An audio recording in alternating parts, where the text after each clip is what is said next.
आज माघ पौर्णिमा. महान संत संत रविदास महाराज यांची जयंती. सर्वप्रथम त्यांच्या विचार कार्याला कोटी कोटी अभिवादन. या भारतभूमीत अनेक महनीय संत होऊन गेले की ज्यांनी समाजाचं प्रबोधन केलं, समाजामध्ये समतेचा विचार रुजवला. अशा संत मालिकेतील एक महनीय संत संत रविदास महाराज यांचा जन्म वाराणसीजवळ शिरो गोवर्धनपूर या गावी झाला. संत रविदास महाराजांनी आपल्या वचनातनं समाजाला प्रबोधित केलं, एकतेचा विचार मांडला.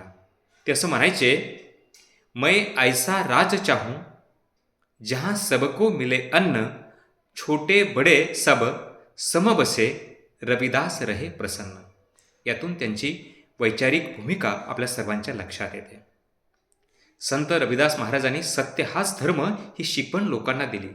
सत्य, मानवता, आनंद, परब, सेवाभाव हा त्यांनी त्या काळामध्ये लोकांमध्ये रुजविला. त्यांना जातीयता, अंधश्रद्धा, स्त्री पुरुष भेद, उच्च-नीच भेद मान्य नव्हता. संत रविदास महाराजांचे अनेक दोहे हे केवळ महाराष्ट्रातच ऐकले जातात, गायले जातात, अनुकरले जातात असं नाही, देशभर आणि जगभर देखील त्यांच्या विचाराचे अनुकरण होत असते. भावांनो आणि बहिणींनो, मी तुम्हाला सांगतोय, संत रविदास महाराज जरी उत्तर प्रदेशात जन्मास आले असले तरी ते त्यांच्या कार्याने देशभर पोहोचले आणि जगभर पोहोचले. इंग्लंडमध्ये त्यांचे 23 गुरुद्वारे आहेत. अमेरिकेमध्ये 4 गुरुद्वारे आहेत. जवळपास या विश्वातील 24 राष्ट्रामध्ये संत रविदास महाराजांचे गुरुद्वारे आहेत आणि लोक त्यांच्या विचाराचं त्या ठिकाणी अनुकरण करत असतात. शीख धर्मियांचा अत्यंत पवित्र मानला जाणारा गुरुग्रंथ साहिब हा ग्रंथ आहे. या ग्रंथामध्ये रविदास महाराजांची 40 दोहे समाविष्ट करण्यात आलेले आहेत. याहूनच त्यांच्या विचारांची, त्यांच्या कार्याची प्रचिती आपल्या सर्वांना येते.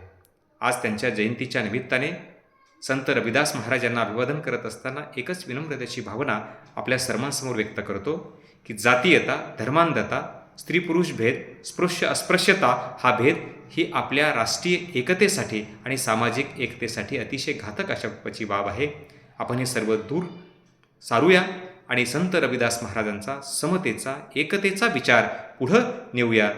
तीच खऱ्या अर्थाने संत रविदास महाराजांना आदरांजली ठरेल. संत रविदास महाराजांच्या पावन स्मृतीला कोटी कोटी अभिवादन. जय हिंद, जय भारत, जय रविदास महाराज.